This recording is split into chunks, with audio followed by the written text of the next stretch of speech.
Rakesh how how করে কাঁদছিল। কেউই বিশ্বাস করতে পারছিল না যে দিশা আত্মহত্যা করেছে। এই কথা কেউই বুঝতে পারছিল না। কত খুশি ছিল দিশা রাকেশের সঙ্গে, একসঙ্গে কলেজে যাওয়া। ওর জন্য টিফিন বানানো দিশা খুব পছন্দ করত। এখন তো কলেজেও সবাই জেনে গিয়েছিল যে দিশা আর রাকেশের মধ্যে কিছু একটা চলছে। দিশার পরিবারের লোকজনও দিশার খুশিতে সামিল ছিল। কিন্তু না জানি এমন কি হলো যে দিশা হোটেলের ৯ তলা থেকে লাফ দিয়ে আত্মহত্যা করে ফেলল। কেউই কিছুই বুঝতে পারছিল না। আর এদিকে রাকেশের কেঁদে কেঁদে অবস্থা খারাপ ছিল। ওকে সামলানো মুশকিল হয়ে যাচ্ছিল। কিন্তু একটা কথা বলে না, সময় আস্তে আস্তে সব ব্যথা কমিয়ে দেয়। এইভাবেই আস্তে আস্তে ১ মাস চলে গেল। আর প্রত্যেকে নিজের নিজের জীবনে ফিরে এলো। রাকেশও কলেজের একটা নতুন মেয়ে মনিকাকে পছন্দ করতে শুরু করেছিল। সে বারবার তার সঙ্গে দেখা করার আর কথা বলার চেষ্টা করছিল। মনিকা নিজের জীবনে খুশি ছিল। আর ওর খুব বেশি ঘোরাফেরা বা ছেলেদের সঙ্গে কথা বলা পছন্দ ছিল না। ও পড়াশোনায় বেশি ব্যস্ত ছিল। ও কিছু হতে চাইছিল। যদিও মনিকার মনে এরকম কোনো কিছুই ছিল না, কিন্তু রাকেশ নিজের কথা মানিয়ে নিতে জানত। সে যেভাবেই হোক মনিকাকে নতুন বছরের নাইট আউট পার্টির জন্য রাজি করাতে চাইছিল। কিন্তু মনিকা রাতে ঘর থেকে বাইরে বেরোতে চাইছিল না। পার্টির রাত্রিবেলা রাকেশ মনিকাকে কল করল আর নিজের মিথ্যে অ্যাক্সিডেন্টের খবর দিল। আরে মনিকা, মনিকা কোথায় তুমি? আমার একটা অ্যাক্সিডেন্ট হয়েছে। তুমি কি তাড়াতাড়ি আসতে পারবে? তোমার হোস্টেলের বাইরেই আছি। তুমি কি আসতে পারবে? খুব ব্যথা করছে, মাথাতেও চোট লেগেছে। প্লিজ এসো, তাড়াতাড়ি তাড়াতাড়ি এসো। আর সে গার্লস হোস্টেলের বাইরে মনিকার জন্য অপেক্ষা করছিল, যেখানে ও দিশার জন্য অপেক্ষা করত। মনিকা দৌড়তে দৌড়তে হোস্টেলের থেকে নিচে এলো আর সেখানে রাকেশকে দেখে খুব রাগ করল। এসব কি রাকেশ? তুমি তো জানোই আমার এইসব ধরনের ইয়ার্কি একেবারেই পছন্দ নয়। তাহলে কেন আমার সাথে এই ধরনের ইয়ার্কি করো তুমি? আমাকে আমার ফাইল কমপ্লিট করতে হবে, পরশুদিন সাবমিট করতে হবে।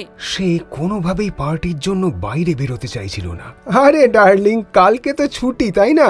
তুমি পরশুদিন সাবমিট করে দিও। আর চলো, আজকে রাতে আমরা ডান্স করব সারা রাত আর খুব মজা করব।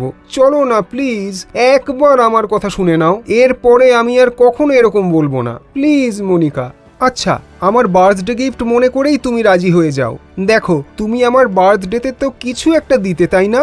এখন আগামী মাসেই তো আমার বার্থডে, তার জায়গায় আজকে আমায় এই গিফট দিয়ে দাও।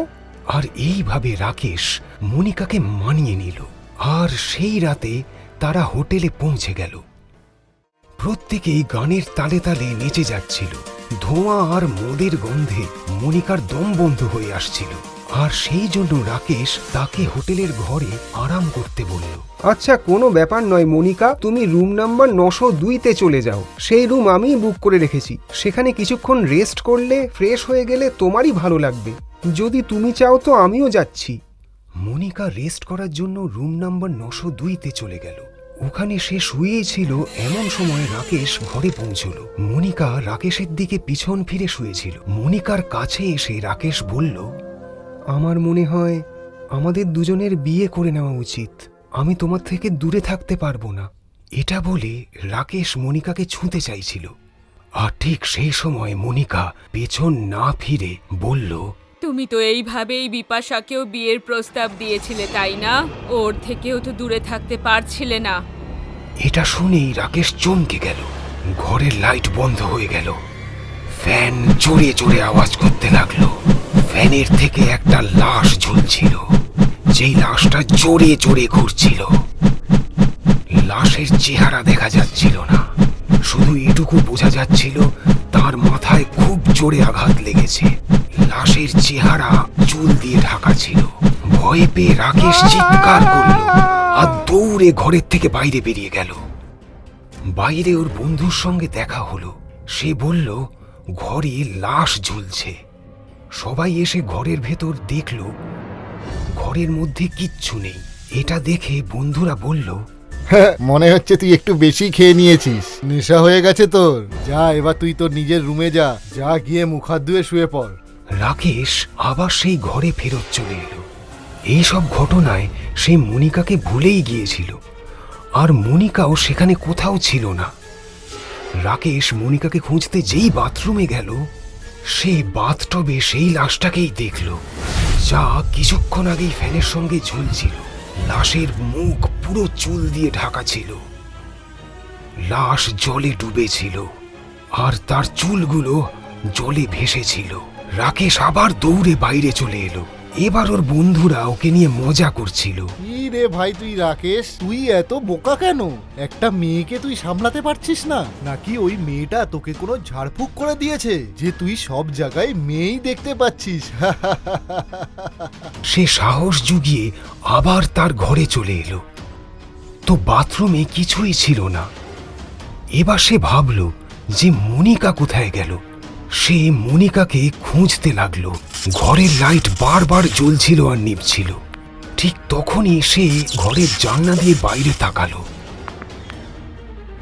বাইরে তাকাতেই সে প্রচন্ড অবাক হয়ে গেল। একটা মেয়ে হোটেলের সামনের বিল্ডিং এর ছাদের পাঁচিলে হাঁটছিল। সে মনোযোগ দিয়ে মেয়েটার চেহারা দেখতে লাগলো। তখনই তার মনে পড়ল মেয়েটা সেই পোশাকই পরেছিল যা মনিকা শেষবারের জন্য পরেছিল। সে ভালো করে দেখল সেই মেয়েটা মনিকাই ছিল, যে ছাদের রেলিংয়ে আস্তে আস্তে হাঁটছিল।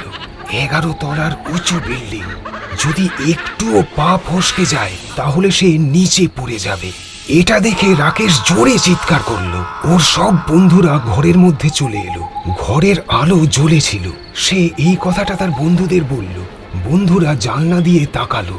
সেখানে কোনো কিছুই ছিল না, কিন্তু ঘরে মনিকাও ছিল না। সে মনিকাকে কল করল, তো জানতে পারল মনিকা হোস্টেলেই ছিল। সে তো সেখান থেকে আজকে বেরোয়নি।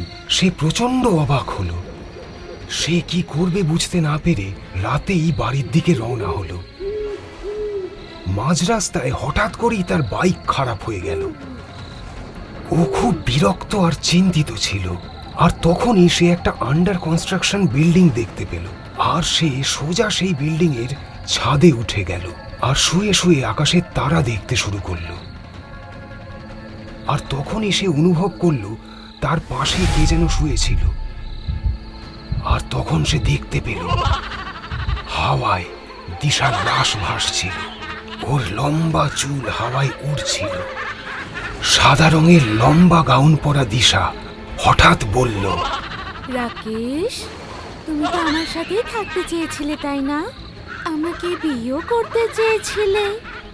এত তাড়াতাড়ি মন ভরে গেল আমার প্রতি? তাহলে আমাকে ছেড়ে দিতে? কেন মারলে আমাকে? ভালোবাসার নাটক করেছিলে, আর আমার প্রতি মন উঠে গেল বলে হোটেলের জানালা থেকে ফেলে দিলে। কেন মারলে আমাকে? আমি তোমাকে একা থাকতে দেব না। তুমিও আমার কাছে আসবে। এসো আমার কাছে, এসো না আমার আরো কাছে। এটা বলে সে নিজের হাত আগে এগিয়ে দিল আর রাকেশকে নিজের দিকে টেনে নিল। জোরে চিৎকার করতে করতে রাকেশ 9 তলা থেকে নিচে পড়ে গেল। আর এইভাবে তিশার বদলা আজকে পুরো হলো।